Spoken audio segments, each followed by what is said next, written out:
Sekalian, Assalamualaikum warahmatullahi wabarakatuh. Terima kasih atas kehadirannya. Saya mewakili keseluruhan pemerintah, mewakili kabinet yang dipimpin oleh Presiden Republik Indonesia Bapak Joko Widodo. Malam ini akan menyampaikan pernyataan pemerintah terkait dengan kondisi politik dan keamanan pasca pengesahan Undang-Undang Cipta Kerja oleh DPR dan pemerintah pada tanggal 5 Oktober 2020 yang lalu.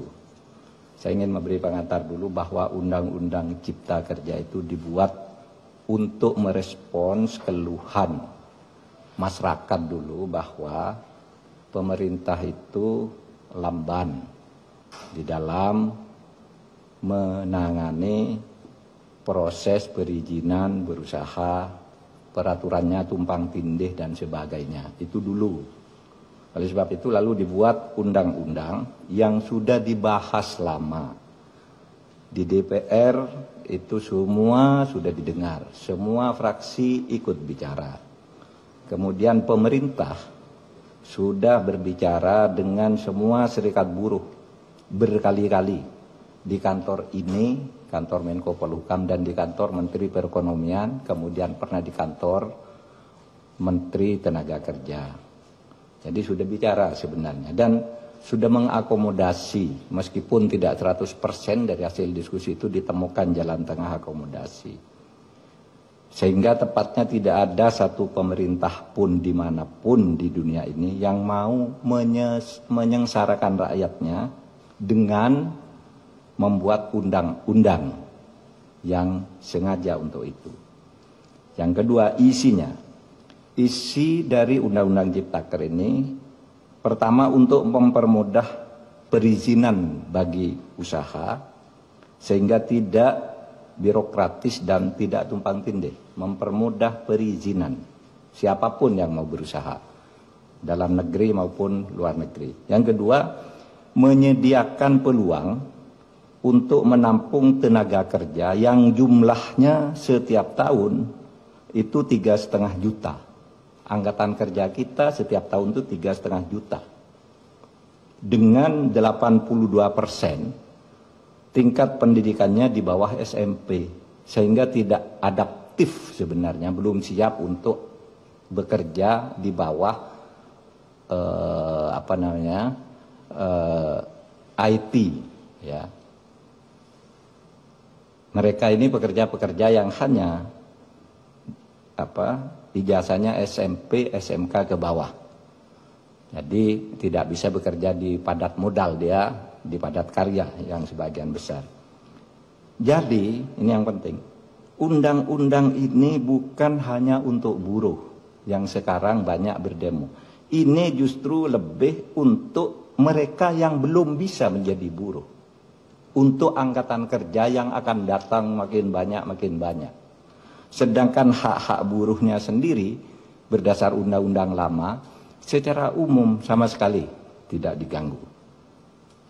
Kemudian tentu untuk memberantas korupsi di birokrasi melalui pengurusan yang bertele-tele. Sekarang disederhanakan agar tidak ada korupsi, tidak ada pungli dan sebagainya. Yang sekarang rame karena banyak hoax. Misalnya di undang-undang ini tidak ada pesangon bagi orang yang PHK. Itu tidak benar. Pesangon justru ada. Dibilang tidak ada cuti, tidak cuti haid, cuti hamil dan sebagainya. Di sini ada di undang-undang ini. Dibilang mempermudah PHK, itu tidak benar juga. Karena justru sekarang PHK itu harus dibayar kalau belum putus di pengadilan. Oleh sebab itu di undang-undang ini ada jaminan kehilangan pekerjaan. Ini dibilang tidak ada, hoax yang banyak. Bahkan ada yang mengatakan pendidikan dikomersialkan. Ketahuilah bahwa 4 undang-undang pendidikan, 4 undang-undang di bidang pendidikan sudah dicabut dari undang-undang ini karena aspirasi. Sesudah diskusi-diskusi, tolong Pak keluarkan tuh undang-undang. Sudah kita keluarkan. Nggak ada di situ ngatur soal dunia pendidikan. apalagi mengkomersilkan. Di situ dunia pendidikan hanya diatur di dalam pasal 65 yang justru mempermudah bahwa pendidikan itu adalah lembaga nirlaba, bukan lembaga usaha, bukan lembaga komersil. Ini ditegaskan justru di undang-undang ini, malah dibalik di dalam berita-berita yang hoax itu. Oleh sebab itu, melihat perkembangan situasi itu, pemerintah mengajak mari kita semuanya menjaga Kamtibmas, keamanan dan ketertiban masyarakat. Semua harus kembali ke posisi tugas menjaga negara masing-masing. Pemerintah, rakyat atau masyarakat, dan civil society. Mari bersama-sama ke posisi masing-masing untuk menjaga keamanan masyarakat, dan untuk itu pemerintah menyampaikan pernyataan sebagai berikut. Pernyataan pemerintah terkait dengan kondisi politik dan keamanan pasca pengesahan Undang-Undang Cipta Kerja oleh DPR dan pemerintah pada tanggal 5 Oktober 2020 yang lalu. Selamat malam, mencermati perkembangan yang terjadi di lapangan terkait dengan penyampaian aspirasi tentang Undang-Undang Cipta Kerja dalam berbagai bentuknya di sejumlah daerah. Maka demi ketertiban dan keamanan di tengah-tengah masyarakat, pemerintah menyampaikan hal-hal sebagai berikut. 1. Undang-Undang Cipta Kerja dibentuk justru untuk melaksanakan tugas pemerintah dalam membangun kesejahteraan masyarakat melalui penciptaan lapangan kerja yang semakin banyak, perlindungan terhadap buruh, penyederhanaan birokrasi, dan kemudahan berusaha, serta untuk melakukan pemberantasan korupsi dan pungli, dan pencegahan tindak pidana korupsi lainnya. Yang kedua, pemerintah menghormati kebebasan berpendapat dan menyampaikan aspirasi terkait dengan Undang-Undang Cipta Kerja, sepanjang semua itu dilakukan dengan damai, menghormati hak-hak warga yang lain, dan tidak mengganggu ketertiban umum.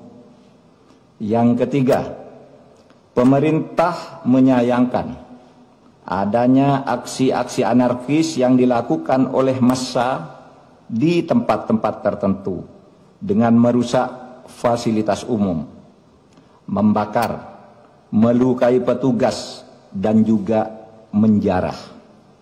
Tindakan itu jelas merupakan tindakan kriminal yang tidak dapat ditolerir dan harus dihentikan. 4. Tindakan merusak bangunan fasilitas umum dan serangan secara fisik terhadap aparat dan warga masyarakat merupakan tindakan yang tidak sensitif atas kondisi yang dialami oleh rakyat yang sedang berjuang melawan pandemi COVID-19 dan juga kondisi ekonomi yang sedang sulit. 5. Untuk itu, demi ketertiban dan keamanan, maka pemerintah akan bersikap tegas atas aksi-aksi anarkis yang justru bertujuan untuk menciptakan kondisi rusuh dan ketakutan di dalam masyarakat. 6. Selain berdemonstrasi dengan tertib dan tidak melanggar hukum, ketidakpuasan atas undang-undang tersebut bisa ditempuh dengan cara yang sesuai dengan konstitusi, yaitu dengan menyalurkannya dalam proses pembuatan peraturan pemerintah, perpres, permen, perkada sebagai delegasi perundang-undangan. Bahkan bisa diajukan melalui mekanisme judicial review atau uji materi maupun uji formal ke Mahkamah Konstitusi. 7. Sekali lagi, pemerintah akan bersikap tegas dan melakukan proses hukum terhadap semua pelaku dan aktor yang menunggangi atas aksi-aksi anarkis yang sudah berbentuk tindakan kriminal. Saya ulangi, 7. Sekali lagi, pemerintah akan bersikap tegas dan melakukan proses hukum terhadap semua pelaku dan aktor yang menunggangi atas aksi-aksi anarkis yang sudah berbentuk tindakan kriminal. Ditandatangani oleh Muhammad Mahfud MD selaku Menko Polhukam, Muhammad Tito Karnavian selaku Menteri Dalam Negeri, Budi Gunawan selaku Kepala Badan Intelijen Negara, Marskal TNI Hadi Cahyanto selaku Panglima TNI, dan Jenderal Polisi Idham Aziz sebagai Kepala Kepolisian Republik Indonesia. Demikian, terima kasih. Assalamualaikum warahmatullahi wabarakatuh.